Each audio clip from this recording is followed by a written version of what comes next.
Good evening from New York. I'm Chris Hayes. Today, Donald Trump irreparably destroyed the 80-year-old post-World War II international order. His total abandonment of Ukraine in front of the cameras was on display for the entire world to see. It was a truly historic moment, not in the good way. One that I fear realigned the world order, upending the only foreign policy consensus that most living Americans and Europeans have ever known. Today's Oval Office meeting started to turn ugly when Trump apparently thought that Ukrainian President Volodymyr Zelensky was not being deferential enough to Russian President Vladimir Putin. I really count on your strong position to stop Putin, and you said that enough with the war. I think that is very important, Ben, to say these words to Putin at the very beginning of war, because he's a killer and terrorist. But I hope that together we can stop him. I'm aligned with the world, and I want to get this thing over with. You see the hatred he's got for Putin. It's very tough for me to make a deal with that kind of hate. He's got tremendous hatred. It only got worse from there as Trump and his vice president lashed out against Zelensky in the Oval Office. We're going to play all 7 minutes of that exchange. It happened earlier today. A lot of people at work, and you've probably seen clips. But the context here is important. Everyone should see how the president and vice president of the United States conducted themselves on the world stage. He broke this ceasefire. He killed our people, and he didn't exchange prisoners. We signed the exchange of prisoners, but he didn't do it. What kind of diplomacy, JD, you are speaking about? What do you mean?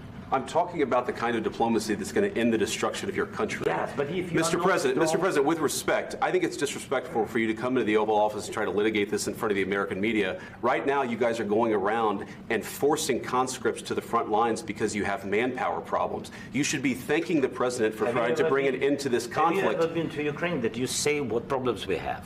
I have been to. Come once. I've actually watched and seen the stories, and I know what happens is you bring them on a propaganda tour, Mr. President.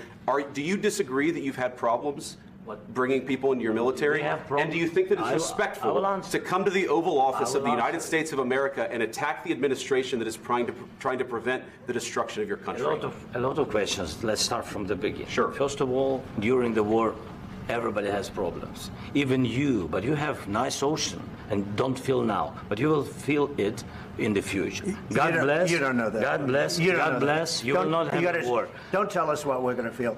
We're trying to solve a problem. Don't tell us what we're going to feel. I'm not telling you. Because you're in no position to dictate that. That's Remember exactly this. You're in no position to dictate what we're going to feel.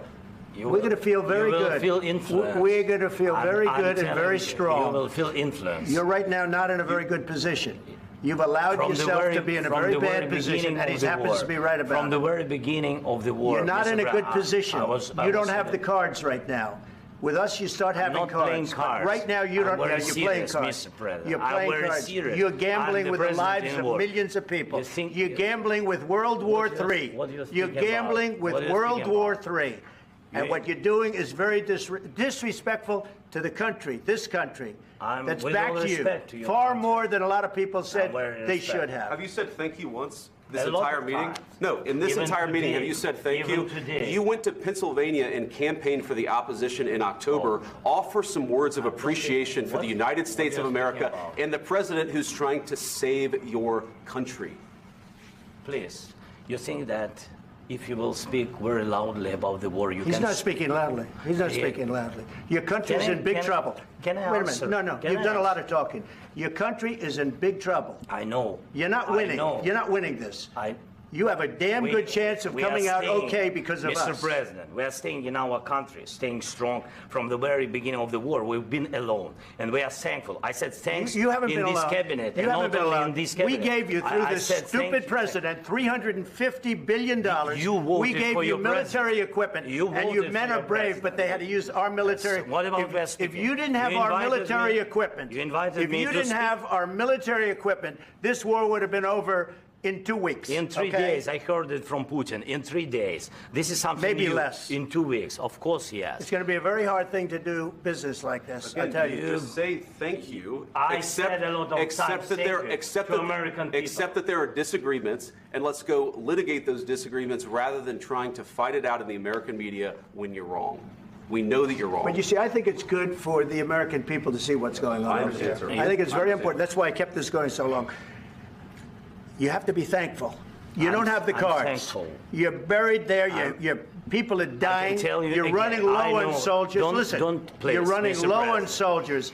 It would be a damn good thing. And then you tell us, I don't want a ceasefire. I don't want a ceasefire. I want to go, and I wanted this.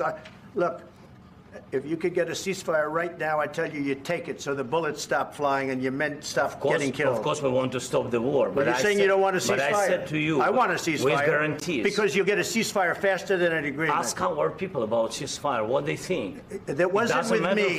That wasn't with me. That was with a guy named Biden, who was not a smart person. That was with Obama. It was your president. Excuse me. That was with Obama, who gave you sheets, and I gave you javelins. Yes. I gave you the javelins to take out all those tanks. Obama gave you sheets.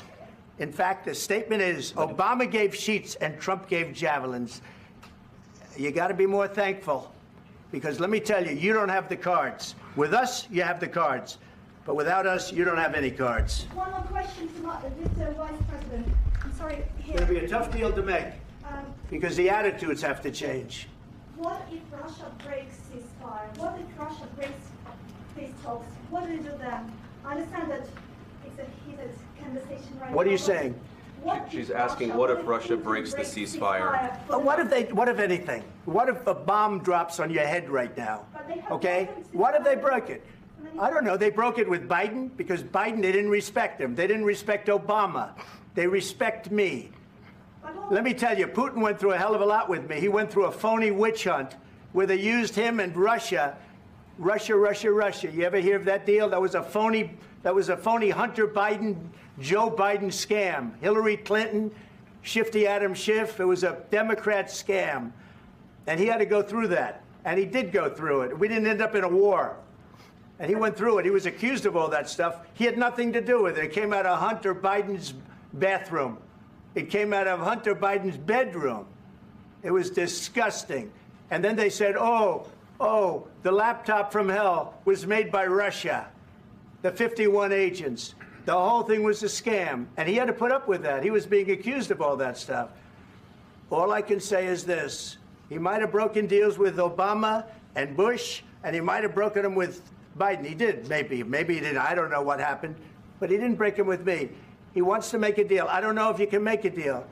The problem is I've empowered you to be a tough guy. And I don't think you'd be a tough guy without the United States. And your people are very brave. But you're either going to make a deal or we're out. And if we're out, you'll fight it out. I don't think it's going to be pretty, but you'll fight it out. But you don't have the cards. But once we sign that deal, you're in a much better position. But you're not acting at all thankful. And that's not a nice thing. I'll be honest, that's not a nice thing. All right, I think we've seen enough. What do you think? Huh?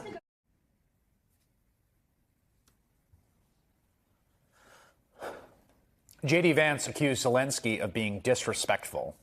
You heard the whole exchange. What do you think was being disrespectful? I don't think it's hyperbole to say we as a country have never quite seen anything like this particularly appalling spectacle before.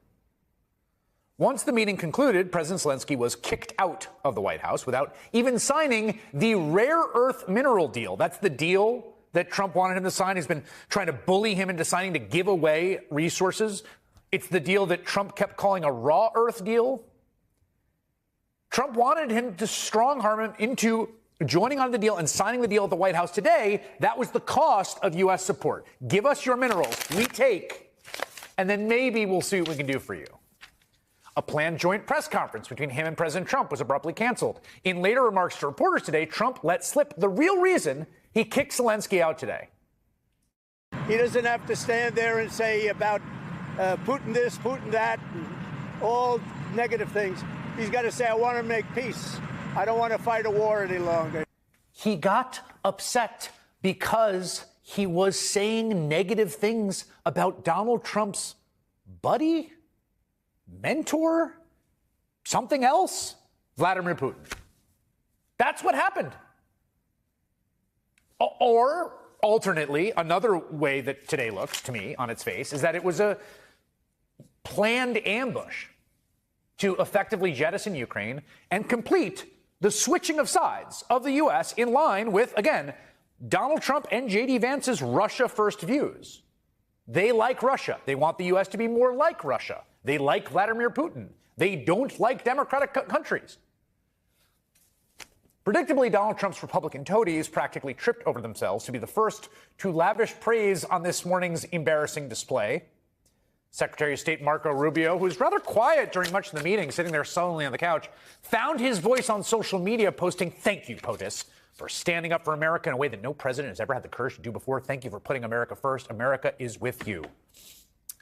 Meanwhile, Republican Senator Lindsey Graham of South Carolina, who earlier this month, and I mean like a few weeks ago, on tape in front of the whole world, called Zelensky the ally he, quote, been hoping for all my life, is now also apparently on Team Russia. I've never been more proud of President Trump for showing the American people and the world you don't trifle with this man. JD was awesome. This was a missed opportunity. And the question for me, for the Ukrainian people, I don't know if Zelensky can ever get you to where you want to go with the United States. Either he dramatically changes or you need to get somebody new. If I were him, I would profusely apologize to the way he treated our president and the vice president in the Oval Office. I don't know if you can repair the damage. I don't know if you can ever do a deal with Zelensky anymore. Let's be clear here. There is a lot, so much to criticize about the past 80 years of American foreign policy. I've been doing a lot of that criticizing myself for most of my time as a professional journalist, commentator. What Donald Trump is building in its wake right now, in front of all of us, with these actions, he's doing things. It's not just words. Where the United States partners itself with authoritarian regimes, sides with Vladimir Putin, against democratic allies, is undoubtedly worse than what we had before. This will have massive consequences for global politics for decades to come. The American-European alliance is effectively over. The North Star of the post-war order, where the United States' strongest alliances are with fellow democracies over authoritarian regimes, has ended. 80 years of diplomacy, born of ashes and 35 million dead, undone by 1.5 men today. I think it makes America weaker, definitely, more vulnerable. It is going to make the world more dangerous as a result, no question. We're already seeing our European allies scramble to fill the void. Leaders from France and Ireland, Latvia, Lithuania, Netherlands, Norway, Poland, Portugal, Spain, and Sweden, among others, immediately issued strong statements of support for the Ukrainian people who were invaded and have been shot at and getting killed by Russian soldiers. It appears they, too, are waking up to the stark reality that America, under Donald Trump, will no longer be a leader on the world stage.